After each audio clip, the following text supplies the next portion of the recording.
রমজান মাসের জন্য আমরা তৈরি হব, রমজান মাসের জন্য প্রস্তুতি নেব। আমাদের অনেক আছে কিছু মানুষ এই রমজান মাসের পুরো বছর ভালো, পুরো বছর শরীর সুস্থ, রমজানের 3 দিন আগে তাদের শরীর অসুস্থ, গ্যাস বেড়ে যায়, অসুস্থ হয়ে যায়, এরকম লোক আছে। কিন্তু জেনে রাখো, সকলকে ফাঁকি দিতে পারবে, আল্লাহকে ফাঁকি দেওয়া যাবে না, রবকে ফাঁকি দেওয়া যাবে না। দুনিয়ার মানুষের মহানবুল আলামিনের জন্য, যিনি মহিয়ান মরিয়ান সর্বশক্তিমান অনন্ত অসীম দয়ালু কৃপাবান, সমস্ত সৃষ্টিজীব যার করে গুণগান, যার বিনা অনুমতিতে চন্দ্র সূর্য তারকারাজি বিলীন হয়ে গেল, তিনার শুকরিয়ায় আমরা জবান খুলে বলি আলহামদুলিল্লাহ। তারপরে পরে আপনার নবী, আমার নবী, সারা বিশ্বের নবী জনাবি মুহাম্মদ রাসূলুল্লাহ সাল্লাল্লাহু আলাইহি ওয়াসাল্লাম, যিনি আগমন করেছেন বিশ্ববাসীর করুণা হয়ে, তিনার প্রতি লাখ কোটি দরুদ ও সালাম বিশির্ণে বর্ষিত হোক। সকলে বলি আল্লাহুম্মা আমিন। আলহামদুলিল্লাহ, কোরআনুল কারীম থেকে আমরা আয়াত তেলাওয়াত করেছি। আল্লাহ রাব্বুল আলামিন বলেন, ইয়া আইয়ুহাল্লাযীনা আমানু, হে ঈমানদারগণ, কুতিবা আলাইকুমুস সিয়াম, তোমাদের উপরে রমজানের রোজাকে ফরজ করেছি। শুধু তোমাদের প্রতি নয়, তোমাদের আগে যারা ছিল, তোমাদের পূর্বপুরুষ, তাদের প্রতিও এই রোজা ফরজ ছিল। অতএব তোমাদের উপরে ফরজ করা হয়েছে। এই রমজান মাসে যদি তোমরা রোজা রাখতে পারো, আল্লাহ রাসূল সাল্লাল্লাহু আলাইহি ওয়াসাল্লাম বলছে, কোন বান্দা যদি দিনের বেলায় রোজা রাখে এবং রাত্রি বেলায় ঈমানদারের সহিত নেকির আশাতে, নেকির উদ্দেশ্যে রাত্রি বেলায় যদি কেউ ইবাদত করে, আল্লাহ রাব্বুল আলামিন বলে তার বিগত জীবনের সমস্ত গুনাহকে মাফ করে দেবেন। সুবহানাল্লাহ। এ হচ্ছে আল্লাহ রাসূল সাল্লাল্লাহু আলাইহি ওয়াসাল্লাম বলছেন। আমাদের আর মাত্র কয়েকদিন বাকি, সামনে আমাদের রমজান মাস আসছে। আমরা এখন থেকে পরিস্থিতি নেব যে এই রমজান মাসে আমাদের রোজা রাখার জন্য তৈরি থাকবো। হযরত আয়েশা সিদ্দিকা রাদিয়াল্লাহু তাআলা আনহা বলেন, আমি আল্লাহ রাসূল সাল্লাল্লাহু আলাইহি ওয়াসাল্লামকে এই শাবান মাসে এতটা রোজা রাখতে দেখেছি, এর চেয়ে আর 11 মাসের মধ্যে কোন মাসে এত বেশি রাখতে দেখিনি। আল্লাহ রাসূল সাল্লাল্লাহু আলাইহি ওয়াসাল্লামকে জিজ্ঞাসা করা হলো, ইয়া রাসূলুল্লাহ, ইয়া হাবিবাল্লাহ, আপনি এই শাবান মাসে এত বেশি রোজা রাখেন কেন? আল্লাহ রাসূল সাল্লাল্লাহু আলাইহি ওয়াসাল্লাম বলছে, আমি এই শাবান মাসে এত বেশি রোজা রাখার কারণ, এই শাবান মাস হচ্ছে কি, এই মাসে বান্দার মুমিন বান্দাদের আমলনামা আল্লাহ রাব্বুল আলামিনের কাছে পেশ করা হয়। আমি রাসূল চাই আমার আমলনামাটাও যেন রোজা অবস্থায় পেশ করা হয় আল্লাহর কাছে। এই জন্য আমি এই শাবান মাসে বেশি বেশি করে রোজা রাখি। এই মাসে রাসূল রোজা রাখতেন, কিন্তু শেষের দিকে কম রাখতেন, 2-3 দিন বাকি থাকতো। কেন যে সামনে রমজান মাস, এই জন্য আমরা আগে থেকে তৈরি থাকতাম। অতএব রাসূলের সুন্নাহ, এটাই সুন্নাতের প্রতি আমাদেরকে আমল করতে হবে। এই তো চলছে শাবান মাস, আজকে শাবান মাসের 6 তারিখ, এই মাসে আমাদের রোজা রাখতে হবে। এই মাসে আমাদেরকে রোজা রেখে আদত তৈরি করতে হবে। কেননা সামনের মাস হচ্ছে রমজান মাস, জীবনের যে অপরাধ করেছে সে অপরাধ মাফ করে নেওয়ার মাস। 12 মাসের মধ্যে একটি মাস এমন বরকতপূর্ণ মাস, যে মাসের মধ্যে একটি রাত আছে, সেই রাত্রিকে বলা হয় লাইলাতুল কদর। সেই রাত্রে কোন মানুষ যদি ইবাদত করে, আল্লাহ রাসূল সাল্লাল্লাহু আলাইহি ওয়াসাল্লাম বলেছেন, হযরত জিবরিল আলাইহিস সালাম সমস্ত ফেরেশতাকে নিয়ে জমিনে আসে। এই লাইলাতুল কদর রাতে কোরআন নাযিল হয়েছে। এমন একটি বরকতপূর্ণ রাত লাইলাতুল কদর রাত। এই রাত্রে আমাদেরকে ইবাদত করতে হবে। লাইলাতুল রাত কোনটা? আজকে আমাদের সমাজে প্রচারিত আছে যে 27 রমজান থেকে লাইলাতুল কদর। এটা সঠিক নয়। শেষের 10 দিনের মধ্যে 5টি রাত যে বিজয় রাত আছে, এই বিজয় রাতগুলো হচ্ছে লাইলাতুল কদর। এই 5টি রাতের মধ্যে একটি রাত আছে লাইলাতুল কদর। আমরা যদি লাইলাতুল কদরকে পেতে চাই, তাহলে পরে আমাদের এই 5টি রাতে ইবাদত করতে হবে। তাহলে পরে আমাদের লাইলাতুল কদর পাওয়া যাবে। অতএব আমরা সকলে এই লাইলাতুল কদরকে তালাশ করার চেষ্টায় থাকব। আর এই যে শাবান মাসে এমন একটি রাত আছে, হাদিসের ভাষায় দেখে বলা হয় লাইলাতুল নিসফে মিন শাবান, শবে বরাতের রাত বলা হয়। শবে বরাত এই শব্দটা হচ্ছে ফার্সি শব্দ। 4 রাত্রি হচ্ছে এমন একটি রাত, এই রাত্রে ইবাদত করলে পরে অনেক সওয়াব আছে। আপনি রাত্রে বেলায় 2 রাকাত করে নামাজ পড়ে যান, আল্লাহর কাছে ক্ষমা চান, হে আল্লাহ দুনিয়ার বুকে আমি চলাফেরা করতে গিয়ে অনেক অন্যায় হয়েছে, ভুল ভ্রান্তি হয়েছে, হে রব্বুল আলামিন আপনি আমাকে মাফ করে দিন। এই বলে আল্লাহর কাছে ক্ষমা চান। এই শাবান মাস এমন একটা মাস, জীবনের অপরাধগুলো পরিষ্কার করে দিয়ে আমাদেরকে তৈরি হতে হবে মাহে রমজানের জন্য।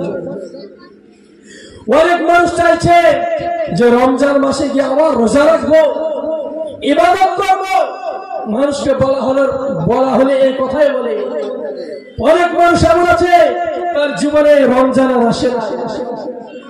অনেকদিন বলে আগামী জুম্মা থেকে নামাজ পড়বো, তার জীবনে এই জুম্মা আসে না।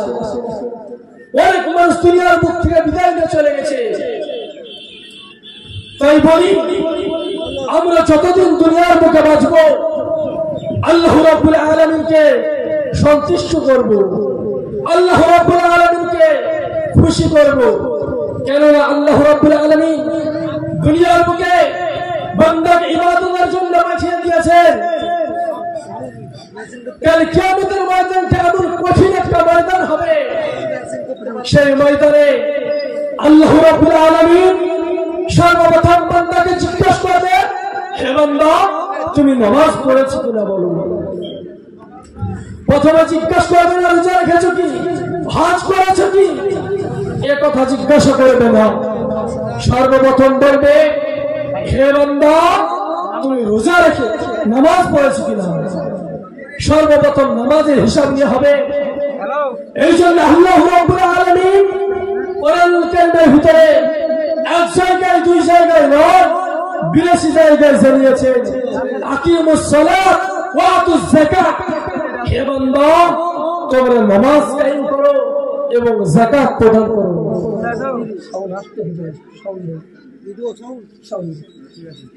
হে বান্দা আপনারা নামাজ কায়েম করো এবং যাকাত প্রদান করো। এই কথা কোরআনুল কারীমের ভিতরে 82 জায়গায় জানিয়ে আল্লাহ। নামাজ কায়েম করো এবং যাকাত প্রদান করো।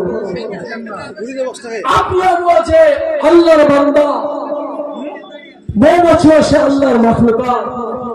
মৌমাছিকে আল্লাহ রাব্বুল আলামিন একবার আদেশ করেছে, وأوحى إلى ربك إلى النحل أن اتخذوا من الجبال بيوتا ومن الشجر مما يعرشون। আল্লাহ রাব্বুল আলামিন বললেন, হে মৌমাছি তোমরা দুনিয়ার বুকে বাসা বাঁধবে 3 জায়গায়। এই তিন জায়গা ছাড়া তোমরা কোথায় বসে বাঁধবে না? 1 নম্বর গাছের ডালে, 2 নম্বর পাহাড়ে, 3 নম্বর উঁচু জায়গায় ছাদের নিচে। এই 3 জায়গায় তোমরা বাসা বাঁধবে। কিন্তু মৌমাছিকে একবার আদেশ করার পরে ওরা সৃষ্টির শুরু থেকে নিয়ে সৃষ্টির শেষ পর্যন্ত তারা এই 3টি জায়গা ছাড়া কোথাও বাসা বাঁধবে না। কিন্তু মানুষ যাকে আল্লাহ রাব্বুল আলামিন বললেন যে তোমরা নামাজ কায়েম করো, এই নামাজের কথা 1 জায়গায় 2 জায়গায় নয়, 83 জায়গায় জানালেন আকিমুস সালাত ওয়া আতুজ যাকাত। হে বান্দা, নামাজ কায়েম করো, নামাজ কায়েম করো। আজ আমরা নামাজ কায়েম করি না। কি হয়েছে? দুনিয়ায় কি আজীবন থাকতে পারবে? কতদিন দুনিয়ায় বাঁচবে? দুনিয়া হচ্ছে ক্ষণস্থায়ী জায়গা, এটা চিরস্থায়ী নয়। আল্লাহ রাব্বুল আলামিন কোরআনুল কারীমের ভিতরে বলেন কুল্লু নাফসিন যায়িকাতুল মাউত। দুনিয়ার বুকে যারা এসেছে একদিন না একদিন তাকে মৃত্যুর স্বাদ চাখতেই হবে, দুনিয়া ছাড়তেই হবে। দুনিয়া ছাড়তে মন চাইবে না, অতএব দুনিয়া ছাড়তে হবে। এই জন্য আল্লাহ রাব্বুল আলামিন বলেন ইয়া আইয়ুহাল্লাযীনা আমানু তাকুল্লাহ হাক্কা তুকাতিহি ওয়া লা তামুতুন্না ইল্লা ওয়া আনতুম মুসলিমুন। হে বান্দা, তোমরা দুনিয়ার মুখ থেকে মরো না। কতক্ষণ পর্যন্ত মরো না? যতক্ষণ পর্যন্ত ঈমানদার না হবে, মুত্তাকি না হবে, তাকওয়াওয়ালা না হবে, পরিষ্কার না হবে, ততক্ষণ পর্যন্ত তোমরা দুনিয়া থেকে মরো না। কিন্তু আমাদেরকে মরতে হবে। ইল্লা ওয়া আনতুম মুসলিমুন, মুসলমান না হয়ে মরো না। আজকে আমাদের সমাজে বড় দুঃখ লাগে, বড় কষ্ট লাগে যে মুসলমান দাবি করে যে আমরা মুসলমান, কিন্তু নামাজ পড়ে না। মুসলমান দাবি করার পরে নামাজ পড়ে না। এরকম নিয়োগ হারাম করা আমাদের সমাজে আছে। তারা বলে আমরা নামাজ পড়ি না, কি হচ্ছে? আমাদের ঈমান মজবুত আছে। আরে হারাম খোর, তুই যদি নামাজ না পড়িস তোর ঈমান থাকলো কি করে? কোন মানুষ যদি ঈমানদার দাবি করে, 1 নম্বরে তাকে নামাজ কায়েম করতে হবে, সালাত কায়েম করতে হবে। ঈমানের পরিচয় 1 নম্বরে নামাজ কায়েম করতে হবে। এই জন্য বলি আমরা দুনিয়ার ভিতর থেকে বিদায় করে যাব। আমরা আল্লাহর কাছে প্রিয় হতে চাই।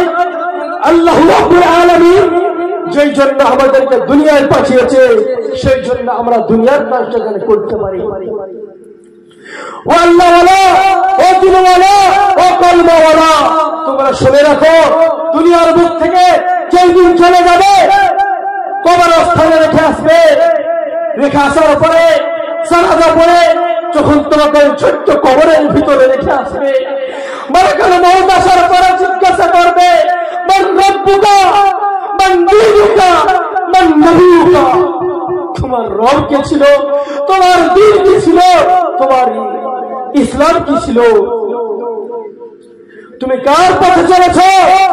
তোমাকে 3টি প্রশ্ন করা হবে। ও মুসলমান, ডাক্তারকেও জিজ্ঞাসা করা হবে, মাস্টারকেও জিজ্ঞাসা করা হবে, ফকিরকেও জিজ্ঞাসা করা হবে, ধনীকেও জিজ্ঞাসা করা হবে, আলেমকেও জিজ্ঞাসা করা হবে। এই 3টি প্রশ্ন। আপনার আমার যদি আমল ভালো হয়ে যায়, আমাদের যদি আমল সহি হয়ে যায়, আমরা যদি রবের গোলামি করি, আমরা যদি আল্লাহর গোলামি করে থাকি, আমাদের জবান দিয়ে জারি হয়ে যাবে রব্বি আল্লাহ। আর যদি আমরা সেই রবের গোলামি না করি, আমরা নামাজ না কায়েম করি, আমাদের জবান দিয়ে বের হবে না রব্বি আল্লাহ। তখন সে বলবে হা না আদরি, আমি তো কিছু জানি না, আমি কিছু জানি না। মান নবিয়ুকা, তোমার নবী কে ছিল, তোমার রাসূল কে ছিল, তোমরা দুনিয়ায় কাকে মেনে চলেছো, কাকে নেতা মনে করেছো? আমাদের নেতা হচ্ছে মুহাম্মদ সাল্লাল্লাহু আলাইহি ওয়াসাল্লাম। কি আর আদর্শে আমাদেরকে চলতে হবে।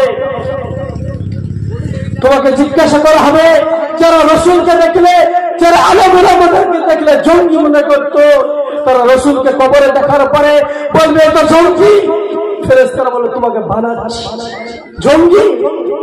এই রাসূলের আদর্শ করতে হবে, রাসূলের আদর্শ অনুসরণ করতে হবে আমাদেরকে।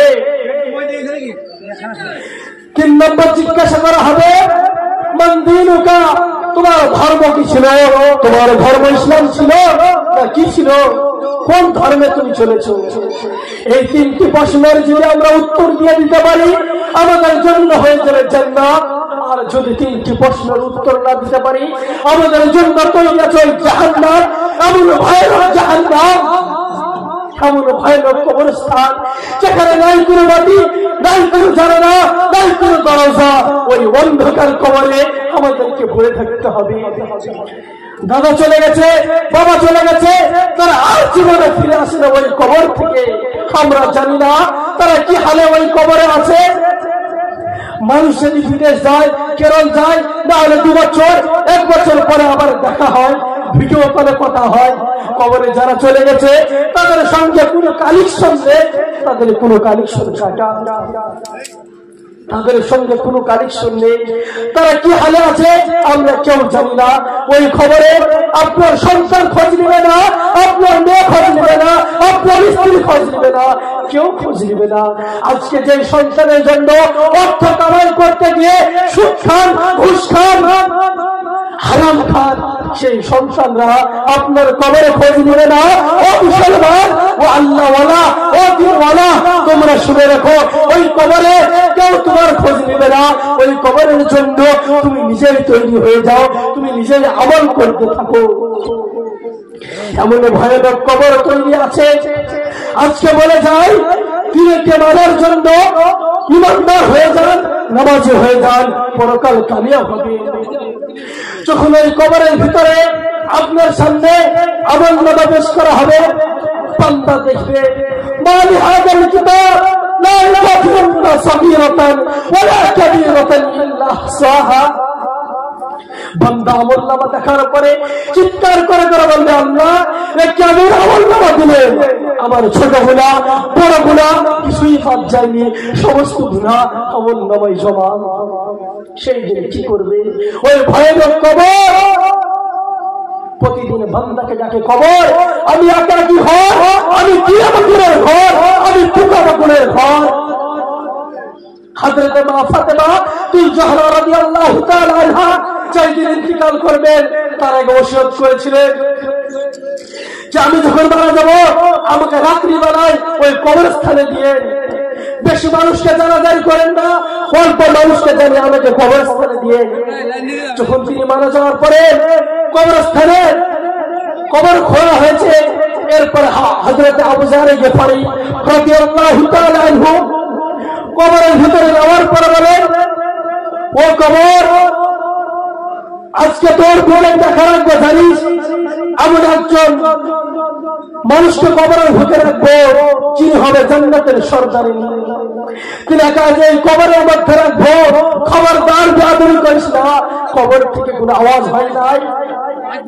দ্বিতীয়বার বললেন এই কবরের মধ্যে হাসান হুসাইনের মাকে রাখবো, খবরদার বেয়াদবি করিস না। কবরের কোনো জবাব নাই।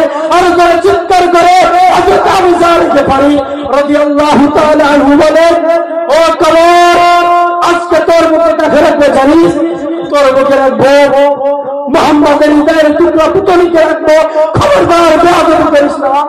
খবর আওয়াজ দেয়, আমি হাসান হুসাইনের মাকে চিনি না, আমি জান্নাতের সরদার চিনি না, আমি মুহাম্মাদের হৃদয়ের টুকরাকে চিনি না। আমি চিনি যার আমল ভালো হয়ে যাবে সে আর ভালো হয়ে যাব। নবীর কন্যা ফাতেমা যিনি হবে জান্নাতের সরদারানী, তিনি আগে কবর বলছে আমি কাউকে চিনি না। আপনি আমি যদি মারা যাই কবর আমাদের কথা শুনলে একটু চিন্তা হয় না, একটু ফিকির হয় না যে আমরা দুনিয়া থেকে কখন চলে যাবে? মালাকুল মউত আমাদের পিছনে ঘুরছে, কখন আমাদের জানটা নিয়ে চলে যাবে। একটু আফসোস হয় না? রাত্রিবেলায় ঘুমানোর সময় বালিশটা মাথায় দিয়ে একটু চিন্তা করে আমি দুনিয়ায় কি করছি? আল্লাহ চা আমাকে দুনিয়ার বুকে পাঠালেন, আমরা দুনিয়ায় কি করছি? রবের গোলামি করছি না কি করছি? আমাদের একটাই মাকসাদ, আসল মাকসাদ হলো রবের গোলামি করা, অন্য কারো নয়। এই সন্তানের জন্য আমরা সুদ খাই, ঘুষ খাই, অর্থের জন্য। একটু টাকা পয়সা বেশি হলে, অর্থ বেশি হলে শান্তি পাওয়া যাবে। শান্তি কোথায় আছে? হারামে শান্তি নয়, শান্তি হচ্ছে হালালে। আজকে ব্যবসা করতে গিয়ে আমাদের সমাজে সুদ আছে। সুদের আরো ভয়াবহ গুনাহ। আপন মায়ের সঙ্গে 1 টাকা পরিমাণ কেউ যদি সুদ খায়, আপন মায়ের সঙ্গে 36 বার জিনা করার গুনাহ লেখা হয়। চিৎকার দিয়ে বলেন নাউযুবিল্লাহ। এমন ভয়ানক গুনাহ লেখা হয়। আজকে আমরা এই সুদের উপরে সুদের নামটা পরিবর্তন করে দিয়ে সুদকে ইন্টারেস্ট বলে খাচ্ছি। কি ভেবেছি সুদের নাম পরিবর্তন করে দিলে হালাল হয়ে যাবে? কখনো না। এক ব্যক্তি মসজিদের ভিতরে তার টাকা পয়সা না ছিল, জমি জায়গা বিক্রি করে ব্যাংকে রেখে দিয়েছে। ব্যাংকে রেখে দেওয়ার পরে মসজিদের ভিতরে নামাজ পড়ার আল্লাহ আল্লাহ করে। একজন জিজ্ঞাসা করছে যে আপনি সবার সময় মসজিদে থাকেন, আপনি কাজ করেন না, আপনি খান কি? বলে আমি খাই, আমার বাবার যে সম্পত্তিগুলো ছিল সেগুলোকে বিক্রি করে দিয়ে আমি ব্যাংকে রেখেছি, ওখান থেকে মাসে মাসে কিছু টাকা আসে, ওগুলোকে তুলি আর খাই, আর আমি আল্লাহ আল্লাহ করি। সে ব্যক্তি বলছে তো সুদ। বলে আমি জানি ব্যাংকের ইন্টারেস্টে এখানে সুদ হয়, কিন্তু সেটা আমার মনে নয়, আমার বইয়ের মনে আছে। যদি আমি হয় ওই যে নামাজ পড়ি, গুনাহ কাটাকাটি, জান্নাতে যাবো পাও। কেমন চিন্তা দেখেছেন, কেমন ধারণা! এই ধারণায় বাঁচতে পারবেন না। সুদকে ছাড়তে হবে। আল্লাহ যেটা বলেছে হারাম, সেটা হারাম। দুনিয়া যদি একদিকে হয়ে যায় সেটা হারাম, হারামই হবে। সেটাকে হালাল করার কেউ নয়। রাসূল যেটা বলেছে হারাম, সেটাই হারাম। আপনি আমি যদি হালাল জিনিসকে হারাম বললে সেটা হারাম হবে না। আল্লাহ যেটা বলেছে, রাসূল যেটা বলেছে, সেটাই হবে হারাম।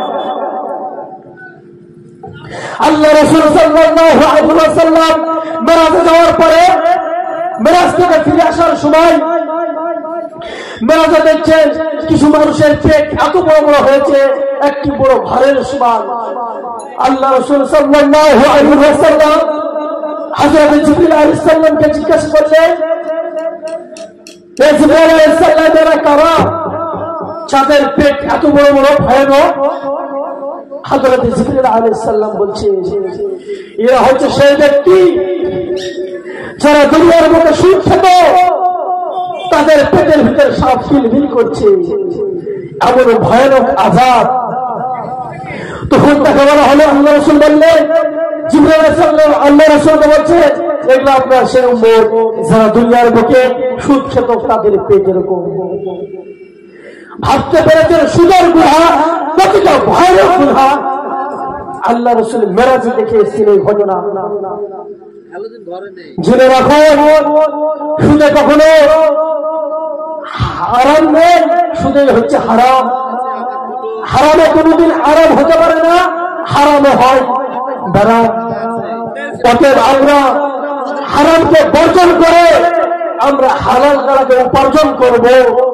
আমরা দুনিয়ার বুকে যতদিন বাঁচব ততদিন আল্লাহ রাব্বুল আলামিনকে খুশি করব। এই সুদ, এই ঘুষ, লটারি, এগুলো আমাদের সমাজে প্রচারণ বেশি হয়ে গেছে।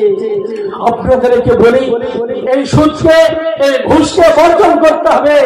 এই সমস্ত জিনিসগুলোকে আমাদের, এই সমস্ত জিনিস থেকে আমাদেরকে বেঁচে থাকতে হবে। আমাদের আসল মাকসাদ, সামনে আসছে রমজান মাস, রমজান মাসের জন্য আমরা তৈরি হব, রমজান মাসের জন্য প্রস্তুতি নেব। আমাদের মনে কাছে কিছু মানুষ এই রমজান মাসের পুরো বছর ভালো, পুরো বছর শরীর সুস্থ, রমজানের 3 দিন আগে তাদের শরীর অসুস্থ, গ্যাস বেড়ে যায়, অসুস্থ হয়ে যায়, এরকম লোক আছে। কিন্তু জেনে রাখো, সকলকে ফাঁকি দিতে পারবে, আল্লাহকে ফাঁকি দেওয়া যাবে না, রবকে ফাঁকি দেওয়া যাবে না। দুনিয়ার মানুষের চোখকে ফাঁকি দিতে পারবে, আল্লাহকে পারবেন না। আল্লাহকে কখনো ফাঁকি দিতে পারবেন না। এই জন্য মানুষকে লুকিয়ে নয়, আল্লাহকে খুশি করার জন্য কাজ করব, আল্লাহকে রাজি করার জন্য কাজ করব। আজকে যতদিন আমরা দুনিয়ার বুকে বেঁচে থাকবো সেই রব্বুল আলামিনকে খুশি করার জন্য কাজ করব এবং রাসূল সাল্লাল্লাহু আলাইহি ওয়াসাল্লামের সুন্নাহর উপরে আমল করব। এই বলে আজকে আমার সংক্ষিপ্ত আলোকপাত এখানে ইতি করছি। ওয়া আখিরু দাওয়ানা আলহামদুলিল্লাহি রাব্বিল আলামিন। আসসালামু আলাইকুম ওয়া রাহমাতুল্লাহি ওয়া বারাকাতুহু।